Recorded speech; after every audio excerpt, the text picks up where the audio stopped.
I've got a business trip lined up next week. It's going to last a week. My husband announced cheerfully after coming home from work. A whole week?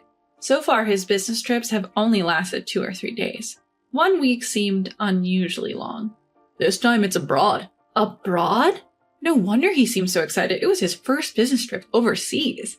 Our company is planning to expand to France, and I've been chosen for the inspection. He must have landed on the fast track to promotion. Being trusted with an international project like this? Taking his words at face value, I helped him prepare diligently for the trip. My name is Alice, a 40-year-old working woman. My husband, Jake, is 42, 2 years my senior. We've been married for 10 years.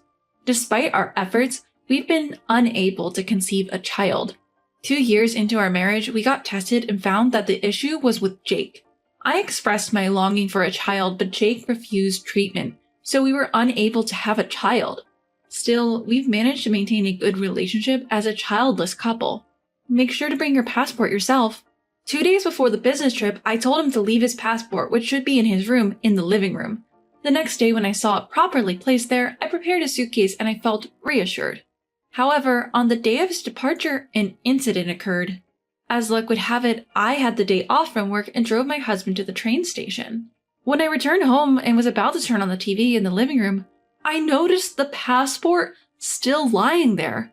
I was sure he nodded when I asked if he had taken the passport. Why was it still here? Could it be an old passport? I wondered, but upon opening it, that wasn't the case. I hurriedly tried to call my husband, but it seemed his phone was off. I sent him an email and waited, but still couldn't get through. I wondered what time his flight was. Maybe, just maybe, I could make it if I drove. I decided to call my husband's office. Luckily, my husband's senior colleague answered the phone. And when I explained, "My husband seems to have left something behind. Could you tell me what time his flight is?" he replied, "The flight should be around 10 o'clock. It was still before 9, and the airport was an hour's drive away. Even though I hadn't been able to reach my husband, I decided to take the passport and head to the airport. However, I still couldn't get through to him even after reaching the airport. I decided to wait a little longer and took a seat on an airport bench. In the 10 years since we were married, I'd never had a reason to doubt my husband. But he spent a lot of time away from home, claiming work or business trips, and I had no idea what he was doing during those times. This time too, if it was indeed an overseas business trip, he must have contacted me by now. Considering he didn't have his passport, could it be, was the business trip a lie? But when I had called the office earlier, it seemed like he really had gone on a business trip. What was going on? As I thought about these things, I started feeling irritated and decided to treat myself to a luxurious lunch alone before heading home. While I was having lunch, I tried to sort out my thoughts, but my suspicion that my husband might be having an affair only grew stronger. Normally, I don't enter my husband's room, but I made up my mind and opened that door.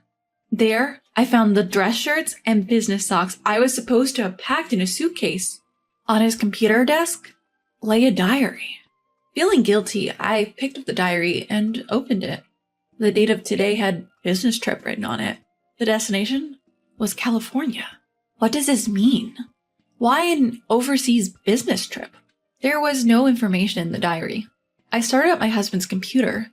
Since I have a laptop that I use for work, I never use my husband's computer, so he probably never expected me to touch it. Without having to input any password, his computer started up. Looking through his emails, they all seemed to be work-related, nothing suspicious. I opened all the folders one by one, but nothing seemed to be of concern. Was I overthinking this? But something didn't add up. Suddenly, I decided to check his internet history. Then, I stumbled upon a shocking truth. Night fell, and I finally received a call from my husband. "What's going on? You've been trying to contact me all day."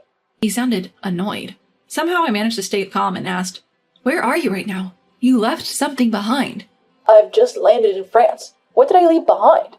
At that moment, I thought I heard a woman's voice in the background, but I only conveyed the necessary information.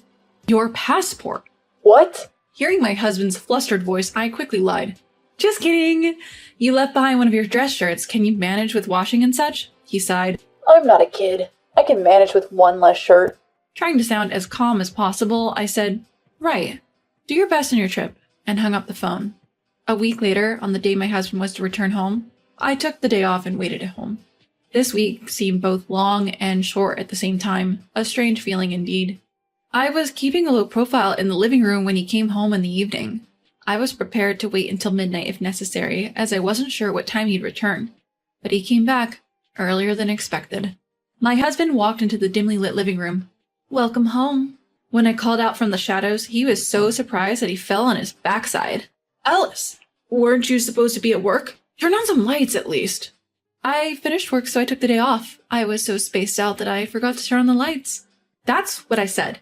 But in truth, I just wanted to see his face when he returned from his trip with his mistress. "I'm sorry, I forgot to pack your shirts. I bet the laundry is piled up, right? I'll help you unpack." I tried to take his suitcase, but he pulled it away quickly. "There are some work documents in there. I'll unpack it myself. I'll take out the laundry later." With that, he retreated to his room. Of course, there were no work clothes in the suitcase that I had packed. He was clever enough to realize that, but still, why did he do such a thing? Did he take me for granted? After a while, he came out of the room carrying a large pile of laundry. Of course, he had rumpled the clothes he had left behind as if he had used them. Smiling, I took the clothes from him. "I'm really sorry. There were only 5 shirts for a week-long business trip, right? Were you okay?" He looked away. "Yeah, I managed washing them." As he responded awkwardly, I kept cheerfully talking to him. "Hey, didn't you bring any souvenirs?" Then he sat down on a living room chair, distancing himself from me. "I was busy. I didn't have time for that." As we talked, I prepared a beer for him. He opened the beer. I grabbed the remote and turned on a show I had recorded. "Hey, this show was on the other day. Let's watch it. It's about Yosemite National Park in California. It's so beautiful. It makes me want to go. Jake, have you ever been there?" He glanced at me, then quickly looked away and shook his head. "Nah, I've never been to California." I feigned surprise. "Really?" When I said that, he nodded. Now it's my turn to counter. I shoved the screen of my smartphone in front of him.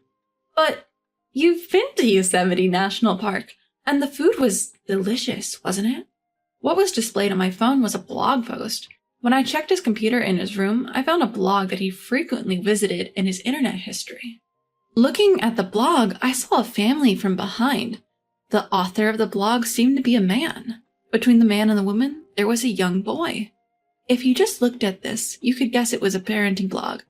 But the problem was the man. I couldn't see his face, but the clothing and stance were undoubtedly my husband's. When I saw that, I panicked and hyperventilated. After a while, I managed to calm down and search for the blog on my smartphone. I bookmarked it without hesitation. Then I opened my planner. I hadn't noted down the days my husband was working overtime, but I did write down his business trip days. Comparing those dates with the dates on the blog, almost every post contained a picture featuring my husband. According to the blog, the boy is 4 years old. When I found this, I thought maybe my husband wanted a child and was having an affair with a single mother, playing house. When I showed the screen of my smartphone to my husband, his gaze stuck to the screen, frozen. "This is your blog, isn't it?"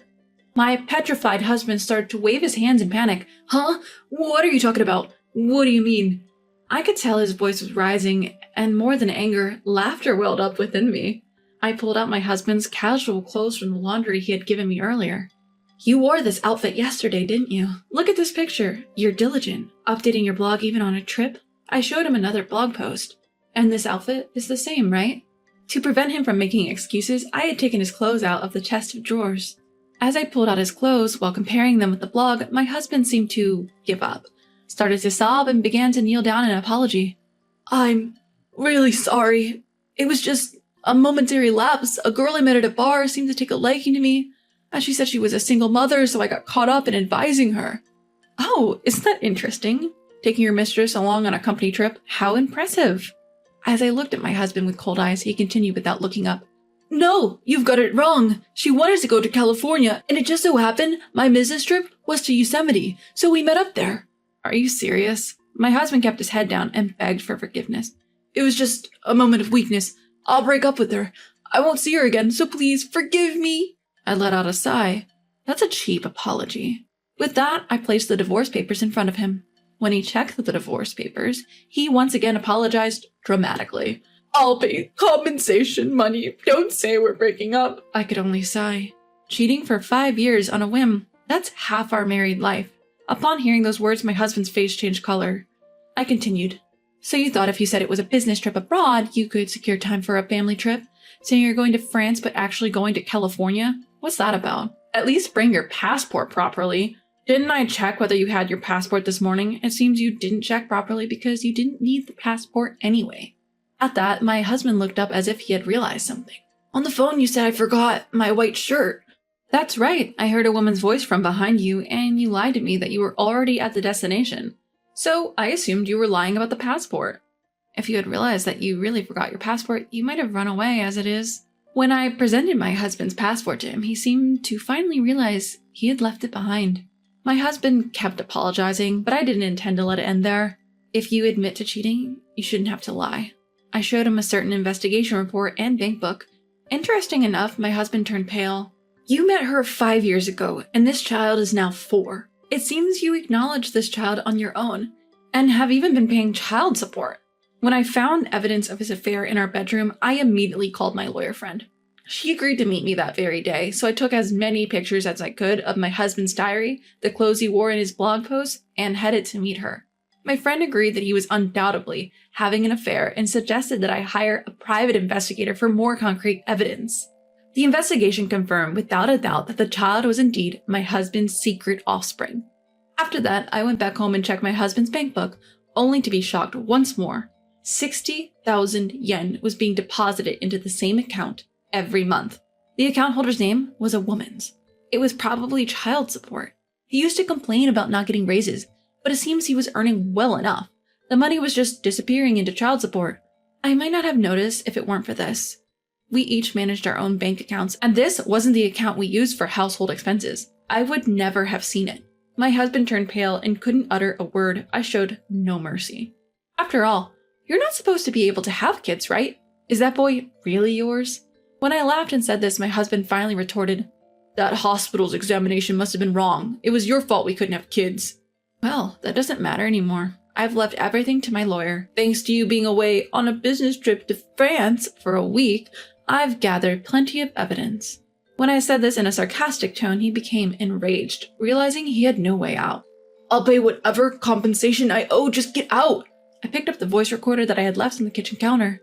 Everything you lied about is recorded here. Bye. I had decided to bring up divorce, so I had recorded everything just in case. My husband was alternating between anger and panic. I didn't pay him any attention and walked out of the house with my bag. My husband watched me leave without much resistance, perhaps thinking I might return if he apologized again later.